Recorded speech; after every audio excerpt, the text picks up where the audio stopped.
سے تقریباً کوئی 70-80 کلومیٹر کے فاصلے پر ہے، 92 کلومیٹر مسافت دور نہیں۔ تو اس وجہ سے اگر کوئی کراچی میں رہنے والا شخص جس کا وطن اصلی کراچی ہو، وہ اگر نوری آباد جتنی مسافت دور جاتا ہے آتا ہے تو یہ شخص وہاں مسافر نہیں بنے گا۔ اپنے شہر کراچی سے نکلتے ہوئے نوری آباد تک جاتے ہوئے نوری آباد پہنچ کر وہاں سے واپسی کراچی کی حدود میں داخل ہوتے کسی بھی موقع پر وہ مسافر نہیں ہے۔ ٹھیک، کیوں نہیں؟ نوری آباد اور اس کے اندر اندر کراچی کیونکہ 92 کلومیٹر سے پہلے ہی نوری آباد آتا ہے۔ اسی طرح حیدرآباد میں اگر کوئی رہتا ہو اور وہ نوری آباد کام کرنے کے لیے آتا ہو تو وہ بھی 92 کلومیٹر کی مسافت دوری نہیں ہے۔ اس لیے کراچی اور حیدرآباد کے لوگ نوری آباد میں کام کرتے ہوں پھر اپنے گھر پہ واپس آ جاتے ہوں، بھلے روزانہ یا ہفتہ یا 10 دن بعد 20 دن بعد، تب بھی وہ مسافر نہیں بنیں گے۔ وہ وہاں پہ مقیم والی ہی 4 رکعت ظہر عصر اور عشاء جس میں 4 رکعت فرض ہیں تو اس کو 4 رکعت ہی پڑھیں گے۔ البتہ اگر کوئی اتنی دور جاتا ہے اپنے شہر کی حدود سے کہ وہ 92 کلومیٹر یا اس سے زائد مسافت بنتی ہو تو ایسے اکثر افراد ہیں کہ جو حیدرآباد میں رہتے ہیں لیکن کراچی کے مختلف جگہوں پر آ کر وہ کام کاج کر رہے ہوتے ہیں، مختلف فیکٹریوں میں کمپنیوں میں کام کرتے ہیں، رہتے حیدرآباد میں۔ صحیح۔ تو حیدرآباد سے اب وہ کراچی آتے ہیں اور یہ ہفتہ اتوار کو یا اتوار والے دن حیدرآباد چلے جاتے ہیں واپسی۔ تو اب اگر کوئی حیدرآباد سے کراچی آتا ہے ایک ہفتے کے لیے تو وہ مسافر ہے، کراچی میں مسافر ہے، اور کراچی میں اگر 4 رکعت والی نماز پڑھنی پڑی تو وہ قصر کرے گا۔ اسی طرح کراچی میں رہنے والا اگر حیدرآباد میں کام کرنے کے لیے جاتا ہے اور 15 دن سے کم اس کی نیت ہے اور وہ واپسی وہاں سے 15 دن کے اندر اندر واپسی آئے گا تو اس پورے سفر میں کراچی کی حدود سے باہر نکل کے حیدرآباد پہنچنے تک، حیدرآباد پہنچ کر وہاں سے واپسی کراچی کی حدود میں داخل ہونے تک، چونکہ 15 دن سے کم کی نیت سے گیا ہے تو یہ آنے جانے اور حیدرآباد رہنے تینوں مقامات پر وہ قصر کرے گا۔ اگر 15 دن یا اس سے زیادہ رہنے کی نیت سے کراچی میں رہنے والا حیدرآباد جاتا ہے، حیدرآباد میں رہنے والا کراچی آتا ہے اور 15 دن رات یا اس سے زیادہ رکنے کا ارادہ ہے تو پھر یہ جو سفر کا جو ہائی وے ہے، ٹھیک ہے، اس سفر کے دوران تو وہ قصر کرے گا، ٹھیک، اپنی شہر کی حدود کے باہر۔ لیکن وہ جب کراچی والا حیدرآباد پہنچ جائے گا تو چونکہ 15 دن اور یا اس سے زائد رہنے کی نیت ہے تو حیدرآباد پہنچ کر مقیم ہوگا۔ حیدرآباد والا اگر کراچی آتا ہے اور یہاں 15 دن اس سے زیادہ رہنے کی نیت رکھ کے تو اب وہ سفر کے دوران تو قصر کرے گا، لیکن کراچی پہنچنے کے بعد کراچی اس کے لیے وطن اقامت بن جائے گا اور وطن اقامت ہونے کی وجہ سے اسے پوری 4 رکعت والی نمازیں پڑھنی ہوں گی۔ صحیح۔ اب یہ جو ہمارے سائل محترم تھے تو یہ اپنا خود دیکھ لیں کہ ان کا سفر کتنا ہے، اگر تو 92 کلومیٹر یا اس سے زائد ہے تو پھر یہ قصر نماز کریں گے، کیونکہ رہتے بھی 10 دن ہیں، کبھی 10 دن کبھی 8 دن۔ اچھا، ایک سوال یہ بھی ہوتا ہے کہ اب جیسے انہوں نے کہا کہ میں کبھی 10 دن میں چلا جاتا ہوں کبھی 8 دن میں، تو ارادہ یہی تھا 8 دن میں 10 دن میں واپسی چلے جانا، لیکن اس دفعہ اچانک باس نے روک لیا کہ نہیں بھی آپ نے نہیں جانا، فیکٹری میں کام آ گیا، کام کریں، اگلے ہفتے چلے جائیں۔ اب اگلے ہفتے کو دیکھتے ہیں تو 15 دن ہو جائیں گے پورے، تو اب 7 دن تو یہ رکے صحیح، اور اب ان کو چھٹی نہیں ملی۔ شروع میں ارادہ تو یہی تھا کہ 8ویں دن واپسی چلے جانا ہے، اب چھٹی نہیں ملی اور کہا کہ آپ اگلے ویک میں جائیں گے، تو نیکسٹ ویک میں جانے کے لیے دن تو 15 ہو رہے ہیں، نماز کون سی پڑھیں گے اب جو ایک ہفتہ بعد ہوا ہے؟ یعنی 2 شہروں کے درمیان اگر 92 کلومیٹر کی مسافت ہو اور وہ 15 دن سے کم رکنے کی نیت سے گیا تھا تو وہ دوسرے شہر میں مسافر ہے۔ ٹھیک ہے، اب وہ گیا تو تھا 8-10 دن کے لیے یا ایک ہفتے کے لیے، اور وہاں پہنچنے کے بعد باس نے کہا کہ اب آپ نے ایک ہفتہ اور رکنا ہے۔ صحیح۔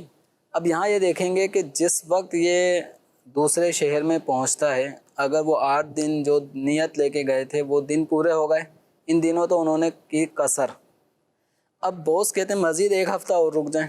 صحیح۔ اگر ان اگلے دنوں کو اس میں ایڈ کرتے ہیں تو 15 دن پورا یا 16 دن بن جاتے ہیں، لیکن یہ مسافر ہی رہیں گے، کیونکہ مقیم ہونے کے لیے ضروری ہے کہ جس وقت وہ دوسرے شہر میں پہنچا ہے تو جس وقت پہنچا ہے اس وقت سے لے کے آئندہ 15 دن 15 راتیں رکنے کا ارادہ ہو، پختہ ارادہ ہو۔ تو چونکہ جس وقت وہ حیدرآباد گئے، کراچی والا شخص حیدرآباد گیا، تو اس وقت اس کا ارادہ تھا 8 دن کا. صحیح. ابھی 8 دن پورے ہو گئے. اس کے بعد اب باس کا آرڈر آتا ہے کہ 1 ہفتے اور رکیں یا 10 دن اور رکیں. اب آج سے جس وقت آرڈر ملا ہے اس وقت سے آگے اگر یہ دیکھتا ہے تو وہ 7-8 دن جو بھی بنتے ہیں اضافی، تو ابھی وہ 15 دن سے کم ہے، تو پھر یہ مسافر ہی رہے گا. تو مقیم ہونے کے لیے ضروری ہے، یعنی پوری نماز پڑھنے کا حکم لاگو ہونے کے لیے ضروری ہے کہ جس مقام پر وہ دوسرے شہر میں پہنچا ہے اس مقام پر پہنچنے کے وقت آگے ارادہ کنٹینیو 15 دن 15 راتیں وہاں رکنے کا ارادہ ہو. تو چونکہ جو آپ کی ایگزامپل ہے اس کے اندر شروع سے ہی 15 دن 15 راتیں رکنے کا ارادہ نہیں تھا، تو ایسا شخص مسافر ہوگا. بالفرض 1 ہفتہ گزار لیا، اب جانا تھا، لیکن باس کی طرف سے آئے کہ بھئی کام کا لوڈ ہے، گھر والوں کو کہہ دیں کہ مزید آپ 1 ہفتے بعد آئیں گے. اب یوں کرتے کرتے ایک ہفتہ یوں آگے بڑھتا چلا جا رہا ہے. 15 دن یکمشت 15 دن کی نیت نہیں ہو رہی، 15 دن 15 راتوں کی رکنے کی نیت نہیں ہو رہی. تو اس طرح اگر یہ آدمی بالفرض، ایک ایگزامپل ہے کہ بالفرض 2 مہینے یوں کر کے رک گیا، ایک ہفتہ کرتے کرتے آگے بڑھاتے، اور اس کا پختہ ارادہ ہوتا ہے کہ اب اگلے ہفتے جب دن پورے ہوں گے تو کراچی آ جاؤں گا. صحیح. لیکن نوکری کی مجبوری ہے جس کی وجہ سے وہ سیٹ سے بگاڑ بھی نہیں سکتا اور یہ وہاں سے آ نہیں سکتا. تو ایک ہفتے یہ آگے ٹائم بڑھتا جا رہا ہے تو یہ مسافر ہی رہے گا، مقیم نہیں بنے گا. اس کو چاہیے سیٹ سے پوچھ لے بھائی کتنے دن روکنا ہے، ایک دفعہ بتا دیں نیت کر، تاکہ وہ 15 دن 15 راتیں یا اس سے زیادہ وقت بنتا ہے تو وہ مقیم ہونے کی نیت کر لے اور پھر پوری نمازیں پڑھے. ٹھیک ہے. اچھا چلیں ایک آخری سوال اسی میں ہی، ضمن سوالات بھی ایسے نکلتے ہیں اور وہ ناظرین کے بہت مفید ہوتے ہیں، ان کی ضرورت کے لیے ہوتے ہیں. 15 دن کی نیت کر لی، نیت ہے 15 دن کی کہ میں نے 15 دن رہنا ہے، صحیح، اور یا 20 دن کی نیت ہے، یا کبھی 1 مہینے کی نیت ہے کہ 1 مہینے کے لیے رہنا ہے، 1 مہینے بعد ہی گھر واپسی جانا ہے. اب جیسے ہی 8 دن گزرے تو کوئی ایسا کام گھر سے فون آ گیا کہ آپ کو ایمرجنسی، پرسوں کوئی مسئلہ ہے تو پرسوں آپ آ جائیں، گھر میں کوئی جمع ہو رہے ہیں یا کچھ بھی، یعنی ایمرجنسی تو ہوگا نا، اچانک فوراً نکل آئے. میں تھوڑا سا اس کو اور کر رہا ہوں تو وہ ایمرجنسی نہیں ہے، ایمرجنسی نہیں ہے. اب اس کو یہ کہا کہ آپ ایسا کریں، اس کو 3 دن پہلے 8 دن گزر چکے ہیں، آپ فون آ رہا ہے کہ آپ 11ویں 12ویں دن جو بھی دن بن رہا ہے تو آپ اس دن میں آ جائیں، یہ کام ہے یہ کچھ. اچھا اس کا بھی ذہن بن گیا، ہاں ٹھیک ہے. پہلے نیت 1 مہینہ ہی تھی، اب نیت اس کی ہوگی کہ مجھے جانا ہے. تو یہ جو 3 دن اب گزریں گے اس کے نیت ہونے کے بعد، یہ نماز قصر پڑھے یا مقیم والی پڑھے؟ دیکھیں جب یہ کراچی میں رہنے والا شخص حیدرآباد پہنچتا ہے، حیدرآباد کی مثال اس لیے کہ ہمارے کراچی والوں کے چونکہ یہ زیادہ ہاں میں یہی سوچ رہا ہوں، اور وہ ناظرین بھی کہیں گے کہ مفتی صاحب لگتا ہے حیدرآباد پہنچ جاتے ہیں. حیدرآباد ننیال بھی ہے تو اس وجہ سے بھی حیدرآباد آپ کو زیادہ جو ہے نا، کراچی سے بھی فیصل آباد اور لاہور کو لے لیں اگر چلیں، فیصل آباد اور لاہور لے لیتے ہیں. جی ہاں. اچھا فیصل آباد اور لاہور، فیصل آباد میں یہ رہتا ہے جو اس کی جائے پیدائش وطن اصلی ہے، اور یہ لاہور آنا چاہ رہا ہے. اچھا اب جو لاہور ہے، لاہور میں اس نے آپ کے سوال کے مطابق نیت کی تھی 1 مہینے لاہور یہ رکے گا، ٹھیک ہے. لیکن ہوا یہ کہ گھر سے فیصل آباد سے اسے کال آتی ہے کہ آپ 2-3 دن کے اندر آپ واپسی آ جائیں، کوئی کام ہے جس میں آپ کی ضرورت پڑ رہی ہے.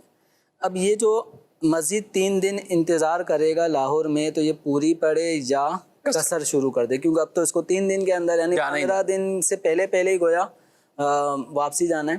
تو اب اس میں حکم شرع یہ ہے کہ جب کوئی شخص کسی جگہ مقیم ہوتا ہے، تو وہ جگہ جب اس کے لیے وطن اقامت ہے، تو وطن اقامت ختم ہونے کے لیے اور اس کا مقیم ہونے کا جو وصف ہے وہ ختم ہونے کے لیے نیت کافی نہیں ہے. اچھا یعنی ابھی ارادہ ہو گیا کہ اس کا ارادہ ہوا کہ 3 دن بعد میں مجھے جانا ہے، یہ کافی. تو یہ 3 دن پہلے جو اس نے ارادہ کر لیا کہ مجھے اب یہ جگہ چھوڑنی ہے اور واپسی فیصل آباد جانا ہے لاہور سے، تو ان 3 دنوں کی جو اس نیت ہے، محض نیت کی وجہ سے وطن اقامت ختم نہیں ہوگا. اب یہ 3 دن جو اس کی پہلے والی نیت تھی نا 1 مہینہ رکنے کی وجہ سے یہ مقیم بن گیا تھا، تو اس کا یہ وصف مقیم ہونا، یہ وطن اقامت ہونا، یہ برقرار رہے گا جب تک کہ یہ لاہور کی آبادی سے کراس نہیں کر جاتا، یعنی سفر اختیار نہیں کر لیتا، جب تک یہ سفر شروع نہ کر دیں. اور سفر شروع کرنے کا مطلب گاڑی میں تو بیٹھ گیا، اب گاڑی چل رہی ہے، ٹرین میں بیٹھ گیا، اب ٹرین چل رہی ہے، جب تک وہ لاہور کی حدود سے آگے ٹرین نکل نہ جائے، صحیح. ٹھیک ہے، یعنی اطراف میں آبادیاں ختم ہو جائیں، اب یہ بنے گا مسافر. اب فیصل آباد کی آبادی آنے تک یہ مسافر ہے. اس دوران اگر اس کو نماز پڑھنی ہے 4 رکعت والی تو وہ قصر کرے گا. چونکہ یہ الگ ایک مسئلہ ہے کہ 2 شہروں کے درمیان اگر 92 کلومیٹر یا اس سے زائد مسافت ہو تو اس مسافت کو طے کرنے والا شخص مسافر ہوتا ہے. ٹھیک. بھلے وہ جا اپنے گھر رہا ہو، بھلے وہ دوسرے جگہ جا رہا ہو. تو لاہور میں جب تک تھا مقیم تھا، صحیح. ٹھیک ہے، چونکہ جو ہمارا مسئلہ چل رہا ہے اس نیت کے اعتبار سے مقیم تھا. جیسے ہی لاہور کی آبادی سے نکلا تو اب مسافر ہو گیا. مسافر ہو گیا. اب فیصل آباد کی جب آبادی میں داخل ہوگا، اپنے وطن اصلی میں آ گیا تو یہ مقیم ہو جائے گا. تو مسئلہ یہاں پہ وہی ہے کہ وطن اقامت محض نیت کر لینے سے ختم نہیں ہوتا. اس کو آپ یوں ہی لے لیں کہ فیصل آباد سے لاہور آنے کے لیے ایک پلاننگ تو تھی نا کہ 1 ہفتے بعد مجھے لاہور 1 مہینے کے لیے جانا ہے. تو کیا اس نیت کرنے سے فیصل آباد میں رہتے رہتے کیا مسافر ہو گیا؟ نہیں ہوا. نہیں ہوا. تو نیت کرنے سے مسافر نہیں ہوگا. ٹھیک. اس مسافر ہونے کے لیے اپنے شہر کی حدود سے نکلنا اور اتنی دور جگہ کا قصد و ارادہ کرنا کہ جو 92 کلومیٹر یا اس سے زائد مسافت کی دوری پر ہو، یہ ضروری ہے. ٹھیک. محض نیت کر لینے سے وہ مسافر نہیں ہوتا. جی، کچھ SMS بھی شامل کرتے ہیں. اور بھینس کی قربانی ہو سکتی؟ ہاں، جو اہل عربی لغت کے اعتبار سے جو لفظ بقر استعمال ہوتا ہے، جیسے سورہ بقرہ میں بقرہ کا لفظ آتا ہے گائے کے لیے، تو بقر کا جو لفظ ہے اس کے عموم کے تحت بھینسا یہ بھی شامل ہے. صحیح. تو اس اعتبار سے اگر کوئی گائے، بیل، بچھیا، بچھڑے کے جگہ اگر کوئی بھینس، کٹا یہ اگر ذبح کرتا ہے اور وہ اس کی عمر 2 سال ہے اور کوئی ایسا عیب بھی اس میں نہیں ہے جو قربانی میں رکاوٹ ڈالے، تو اس کی بھی قربانی ہو سکتی ہے. صحیح. اور بھینس کو باقاعدہ یعنی الجاموس کو یہ بکر کی نوع میں سے شامل کیا ہے. جی، بکر ایک سمجھو ایک جنس ہے، بکر اس کو گائے کہتے ہیں. تو اس کی انواع میں سے یہ بھینسا یہ بھی اس کی نوع میں شامل ہے. جیسے بکرا، بکری جب یہ قربانی کے جانوروں میں ہم ذکر کرتے ہیں تو اس کی انواع کے اندر دمبا، بھیڑ، مینڈھا یہ بھی اس کے تحت شامل ہو جاتا ہے. تو اسی طریقے سے بکر کے لفظ کے تحت جاموس، یہ بھینس کو عربی میں کہتے ہیں، تو یہ بھی اسی کے تحت داخل ہے. مزید ایک ویڈیو سوال لیتے ہیں. میرا نام محمد ولید ہے اور میرا مفتی صاحب سے سوال ہے کہ کیا احرام کی حالت میں خوشبو لگانا جائز ہے؟ اگر کسی نے بھول کر خوشبو لگا لی تو اس حوالے سے کیا حکم ہے؟ خوشبو احرام کی جب آدمی نیت کر لیتا ہے حج کے احرام کی یا عمرے کے احرام کی، تو اب اس مسلمان مرد یا عورت کے لیے خوشبو کا استعمال کرنا جائز نہیں. خوشبو کا استعمال تو دور کی بات ہے، خوشبو کو سونگھنا بھی مکروہ ہے. خوشبو کو سونگھنا بھی مکروہ ہے، اگرچہ ہاتھ یا کپڑوں پہ نہ بھی لگے. ٹھیک. یعنی یہ سونگھنے، حتیٰ کہ جو پھل خوشبودار ہوتے ہیں جیسے یعنی کنو وغیرہ ہو گئے، ان کا کھانا تو جائز ہے، ان کو محض خوشبو کے لیے سونگھنا یہ بھی مکروہ ہے. تو خوشبو سے محرم کو دور رہنا چاہیے. تو اب چاہے وہ خوشبو بھولے سے لگی یا جان بوجھ کر لگائی، تو اب اس کی دونوں صورتوں میں کفارہ ہوگا. کفارہ لازم، یعنی اس میں بھولنے سے لگا لی تو خیر گناہ نہیں ہوگا لیکن کفارہ ہوگا. اور اگر جان بوجھ کر خوشبو لگائی، پتہ ہے کہ میں احرام کی حالت میں ہوں پھر بھی جان بوجھ کے خوشبو لگا رہا ہے تو گناہ گار بھی ہوگا. کفارہ بہر صورت ہے. اب کفارے کی 2 صورتیں، اگر اس نے خوشبو لگائی ہے اور خوشبو لگانے کی صورت میں دیکھنے والے اس کو یہ کہیں کہ آپ نے بہت زیادہ خوشبو لگائی ہے، تو اس صورت میں دم لازم ہوگا. اور اگر معمولی سی خوشبو لگائی ہے کہ دیکھنے والا کہے کہ آپ نے خوشبو بہت تھوڑی سی لگائی ہے، تو تھوڑی خوشبو لگانے کی صورت میں صدقہ، کفارے میں ایک صدقہ دینا ہوگا. وہ صدقے سے مراد اتنی مقدار جو صدقہ فطر میں ہوتی ہے.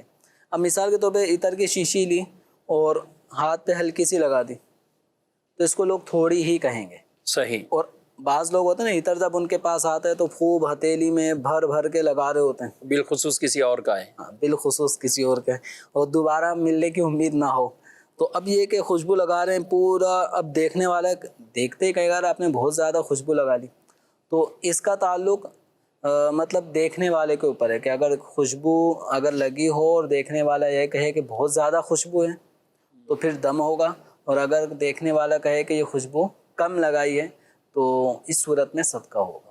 ٹھیک ہے جی. مزید مفتی صاحب سے میرا سوال یہ ہے، اجتماعی قربانی کے لیے پچھلے سال کے اگر کسی کا حصہ رہ گیا تو اس سال وہ ڈال سکتا ہے، اور اجتماعی قربانی سب رشتہ دار ہو تو اس میں وکیل بنانا ضروری ہے؟ اس کے بارے میں شرعی رہنمائی فرما دی. جی، اجتماعی قربانی یہ فرما رہے ہیں، اجتماعی قربانی میں کسی کا حصہ رہ گیا ہو، تو اب یہ کیا اجتماعی قربانی والوں کو کہا تھا انہوں نے کہ میری طرف سے حصہ کرنا، یا حصہ بک کیا تھا تو اب وہ رہ گیا؟ لیکن چلیں کسی کا حصہ رہ گیا یا قربانی پچھلے سال نہیں ہوئی تو کیا اس سال وہ حصہ ڈالیں گے، کیا کریں؟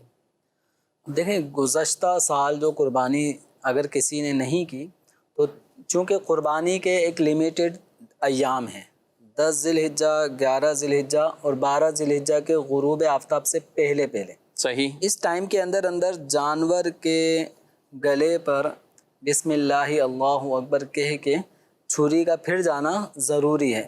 صحیح. ٹھیک ہے. اب غروب آفتاب سے پہلے چھری پھیر دی، اب اس کے بعد کھال وغیرہ گوشت وہ بھلے بعد میں بنے، یہ وقت کے اندر ذبح پایا گیا تو واجب ادا ہو گیا. اور اگر کسی نے اتنی تاخیر کر دی کہ 12 ذی الحجہ کا غروب آفتاب بھی ہو گیا اور اس نے قربانی نہیں کی، اب اس کے اوپر جانور ذبح کر کے اس قربانی کا عمل کرنا، اب یہ واجب قربانی کا اس انداز سے اب ادا نہیں ہو سکتا کہ جانور ذبح کیا جائے اور قربانی کی قضا کی جائے. قربانی کا جو جانور ذبح کر کے واجب ادا کرنے کا جو وقت تھا وہ 12 ذی الحجہ کے غروب آفتاب سے پہلے تک تھا. اب اگر کسی نے قربانی ادا نہیں کی تو اب اس کو قضا کرنی ہے، وہ قضا کا جو انداز ہے اس میں ذبح شامل نہیں ہے. وہ زندہ ایک بکرا یا ایک بکری 1 سال کی عمر کی، یا ان کی جو قیمت بنتی ہے وہ قیمت صدقہ کرنی ہوگی تو قربانی کی قضا ادا ہوگی. اب جس نے گزشتہ سال قربانی نہیں کی اور اس نے اس سال 2025 کے ماہ ذی الحجہ میں قربانی کے اندر اپنا حصہ اگر وہ شامل کرتا ہے تو اولاً اگر کسی کو معلوم ہو کہ یہ 6 حصے دار تو بالکل اس سال کے ہیں اور ایک وہ ہے، اور ایک آدمی ایسا ہے کہ جس نے ایک حصہ پچھلے سال کا بھی شامل کر رہا ہے، مثلا ان 6 افراد میں ہی ایک آدمی ایسا بھی ہے جو 2 حصے لے رہا ہے، ایک اس سال کا اور ایک پچھلے سال کا لے. تو ایسی اگر صورت ہے تو اس بھائی کو منع کر دیں کہ بھائی آپ ہمارے ساتھ ایڈ نہ ہوں، آپ ہمارے ساتھ شریک نہ ہوں، کیونکہ اگر آپ شریک ہوئے تو اس شریک ہونے کا نتیجہ یہ نکلے گا کہ آپ نے ایک حصے کی قضا کی نیت کی اور ہمارے 6 حصے بقیہ ہیں ادا والے، جس میں ایک حصہ آپ کا ادا والا بھی ہے. تو جانور چونکہ ایک ہی ہے، اس کی جان ایک ہی ہے، تو لہذا اس میں آپ کا قضا والا بھی حصہ شامل ہوگا. تو جب اس کو ذبح کیا جائے گا، قربانی ہونے کے اعتبار سے تو ہو گئی، 6 افراد کی حالیہ قربانی بھی ہو گئی، واجب ادا ہو گیا. ٹھیک ہے. لیکن اس آدمی کا وہ جو پچھلے سال کی قربانی تھی وہ واجب ادا نہیں ہوا، کیونکہ اس میں تو زندہ بکرا بکری یا اس کی قیمت دینی تھی. جانور ذبح کر کے پچھلے سال کی قضا نہیں ہو سکتی، لیکن اس کا نتیجہ یہ نکلے گا کہ چونکہ جانور کی جان تو ایک ہی تھی، اس ایک جان میں قضا والی نیت بھی شامل تھی اور اس نے ذبح کر دیا. اب اس جانور کو صدقہ کرنا ہوگا. جس نے پچھلے سال کی نیت سے ایک حصہ ڈالا تھا، اس ایک حصے کو بھی قضا والی نیت سے جو کیا تھا وہ بھی صدقہ کرنا ہوگا، اور جو 6 حصے تھے ان کے گوشت کو بھی دیگر 6 شرکا استعمال نہیں کر سکتے، یہ پورے 6 حصے کو بھی صدقہ کرنا ہوگا. اللہ، یعنی تمام کو اپنا گوشت یہ صدقہ قربانی ہو گئی، قربانی ہو جائے گی، قربانی کا واجب ادا ہو جائے گا. لیکن اچھا وہ جو قضا اس نے کی اس کا بھی ہوگا؟ جو قضا اس نے کی تھی وہ قضا ادا نہیں ہوئی. اچھا، قضا میں تو زندہ بکرا بکری ہی دینی ہوتی ہے یا اس کی اتنی قیمت. تو محض اب اس کو یعنی اگر اس کو آپ یوں لے لیں، کوئی آدمی اگر بکرا بکری ذبح کر دیتا ہے، قربانی کا ایام گزر گئے اور بکرا بکری کو اس نے ذبح کر دیا اور وہ چاہ رہا ہے کہ اس طرح سے میں اپنا قربانی کی قضا کر لوں، تو اس طرح قربانی کی قضا ادا نہیں ہوئی، اس کو زندہ بکرا یا بکری کی قیمت صدقہ کرنی ہوگی، اور یہ جو جانور قربان قضا کی نیت سے ذبح کیا تھا اس کا گوشت بھی صدقہ کرنا ہوگا۔ تو لہذا یہ سارے احکامات سیکھنا ضروری ہے۔ تو قربانی جہاں اجتماعی ہو رہی ہو تو وہاں پر جو بھی اجتماعی قربانی کے ذمہ دار ہو تو اسے چاہیے کہ یہ تھوڑا پوچھ لیں، ایک قضا مسئلہ تو نہیں یہ کر رہے پوچھ لیں ہیں کہ آپ پچھلے سالوں کی قربانی کی قضا والے حصے تو نہیں ہے نا، اسی سال قربانی آپ کر رہے ہیں، اسی سال کے حصے جمع کرا رہے ہیں۔ تو اگر یہی صورت ہے تو پھر آپ حصے لیں، اور اگر گزشتہ سالوں کی قربانی کے حصے بھی اگر کوئی لے رہا ہے، ڈالنا چاہتا ہے، تو اس سے معذرت کریں۔ ٹھیک ہے۔ اچھا، یہ جیسے ان کا بھی ایک سوال ہے اور بھی تھا اس میں، اس کو بھی شامل کرتے ہیں۔ جو آپ کہہ رہے ہیں کہ ایک بکرا یا بکری زندہ لے کے صدقہ کریں تو یا اس کی قیمت صدقہ کرے، تو اب جیسے پچھلے سال کی اس سال، تو اب جو سیزن آتا ہے اس میں جانور مہنگے ہو جاتے ہیں، بکرا بھی مہنگے، اب تو اس کو جو قربانی کے قابل ہوگا یہی خیر رکھنا ہوگا نا، تو اب کیا اس کو وہ مؤخر کر دے یا پچھلے سال چلتی ہوئی آ رہی تھی بیچ میں کوئی ادا کر سکتا ہے، کیا ہے؟ قضا کرنے کا یعنی قربانی کی قضا کرنے کے لیے کوئی یہ ضروری نہیں ہے کہ اب ہم ایک سال اور انتظار کریں اور ایام قربانی آئیں گے تو پھر ہم کوئی بکرا زندہ خرید کر وہ صدقہ کریں۔ اس کے لیے پورا سال ہے۔ صحیح۔ اولاً جو تاخیر ہوئی اس پہ اللہ تبارک و تعالیٰ کی بارگاہ میں توبہ کریں کہ قربانی وقت پہ ادا نہ کر سکے، تو بلا عذر اگر ایسا ہوا تو گناہ گار بھی ہوئے، توبہ بھی کرنی ہوگی۔ اب اس کے بعد جتنا ممکن ہو جلد از جلد ایک بکرے یا بکری جو 1 سال کی عمر کی ہو وہ خرید کر صدقہ کر دیں۔ صحیح۔ تو یہ جو آپ بکرا یا بکری خریدیں گے، بس مثلاً آپ ربیع الاول میں آپ نے ایک سال کا بکرا خرید لیا اور اس کو زندہ صدقہ کر دیا، کسی غریب مستحق کو وہ زندہ بکرا ہی مالک بنا کے دے دیا، تو آپ کی گزشتہ سال جو قربانی نہیں کی تھی اس کی قضا ادا ہو گئی۔ صحیح۔ اب چاہے وہ بکرا مثال کے طور پہ اس وقت ایک نارمل 1 سال کے بکرے کا ریٹ 50,000 سے شروع ہو رہا ہے، گویا صحیح 40,000 سے شروع ہو رہا ہے، اور آگے پھر اس کے ریٹ بہت ہائی فائی ہو جاتے ہیں۔ تو اگر ہم 2-1 مہینے بعد جب سیزن کے مطابق ایام نہیں ہوتے تو وہی بکرا جو 40,000 50,000 کا تھا وہ اگر 25,000 کا ہو جاتا ہے، اور آپ نے 25,000 میں وہ بکرا خریدا اور زندہ بکرا صدقہ کر دیا، تو آپ کا وہ واجب ادا ہو گیا قضا کا۔ اب آپ دینا چاہتے ہیں ربیع الاول میں قیمت ایسے، تو قیمت ربیع الاول کے مہینے میں جو بکروں کی قیمت بن رہی ہے وہ قیمت نہیں، قیمت دینا چاہتے ہیں تو پھر آپ کو جو ایام قربانی میں جو 1 سال کے بکرے کی قیمت تھی مارکیٹ ریٹ، اس کے مطابق قیمت ادا کرنی ہوگی۔ صحیح۔ اچھا، یہ جو انہوں نے کہا وکیل بنانا، گھرون جو اجتماعی طور پہ گھر میں ایک حصہ لیا، رشتہ داروں نے مل لیا، تو اب ان کو کیا وہ کسی ایک کو وکیل بنائیں گے باقاعدہ اور پھر ان کے نام لیے جائیں گے جب قربان کریں گے، یا کیا؟ وکیل بنانے سے مراد ان کا سوال تھوڑا سا مبہم ہے، واضح نہیں ہے۔ اب وکیل بنانے کا مطلب یہ ہے کہ بھائی سب سے یہ پیسے جمع کریں گے، پیسے جمع کرنے کے بعد پھر یہ جانور خرید کر لے کر آئیں گے، جانور کی خریداری کے بعد جو مختلف اخراجات ہوتے ہیں چارے کے، قربانی کے، ان سب چیزوں کا ہم نے ان کو اختیار دے دیا ہے، یہ مراد ہے وکیل کرنے سے۔ تو نارمل ایسا ہی ہوتا ہے کہ چاہے وہ کسی خاندان میں کوئی قربانی ہو رہی ہو تو 7 افراد نے حصہ دیا تو 7 جانور خریدنے نہیں جاتے، صحیح۔ کسی کے پاس ٹائم ہے کسی کے پاس نہیں ہے، بالفرض خواتین نہیں جاتی، ان کا بھی حصہ شامل کیا گیا ہے۔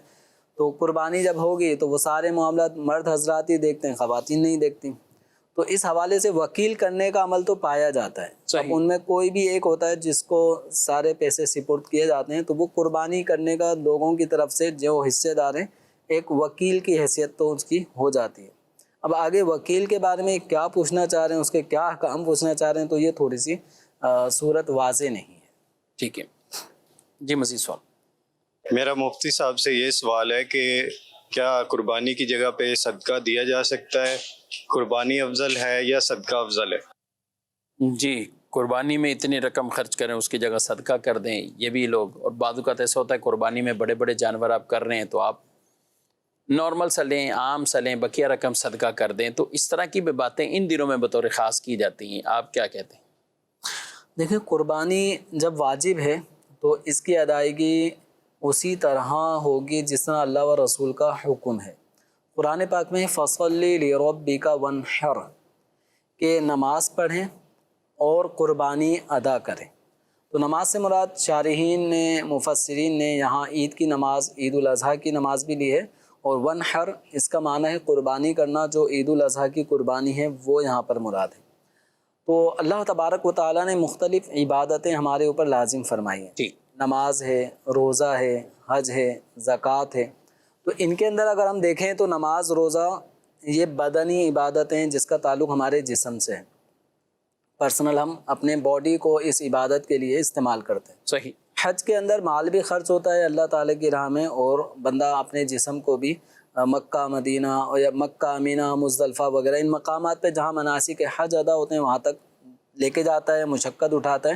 تو حج مالی اور بدنی دونوں عبادتیں۔ زکوٰۃ، فطرہ یہ مالی عبادتیں ہیں۔ صحیح۔ تو اللہ تبارک و تعالیٰ نے بندے پر مختلف قسم کی عبادتیں لازم فرمائی ہیں، انہی میں سے ایک عبادت ہے قربانی کرنا۔ اس میں بندہ اپنا مال خرچ کرتا ہے۔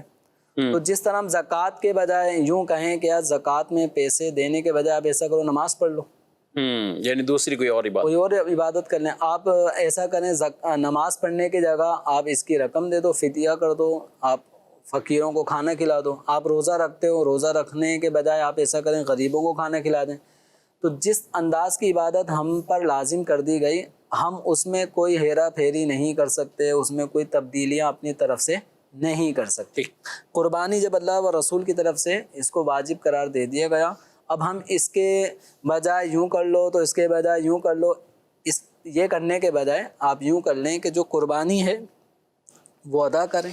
قربانی ادا کرنے کے بعد آپ یوں کر سکتے ہیں کہ پورا گوشت صدقہ کر دیں، آپ چاہیں تو اس انداز سے بھی غریبوں کی مدد کر سکتے ہیں۔ صحیح۔ کہ بہت سارے لوگ ایسے ہوتے ہیں کہ جو پورے سال گوشت نہیں کھا سکتے اپنی غربت افلاس کی وجہ سے، آپ پورا جانور اپنے ڈیپ فریزر میں ڈالنے کے بجائے آپ پورا جانور صدقہ بھی کر سکتے ہیں۔ اس انداز سے بھی لوگوں کو، یعنی جو گوشت 1400 1500 روپے کلو بک رہا ہو، وہ ان کے گھر میں آرام سے 2-3 کلو کی مقدار میں جب آپ کی طرف سے چلے جائے گا تو یہ بھی ایک صدقہ ہے۔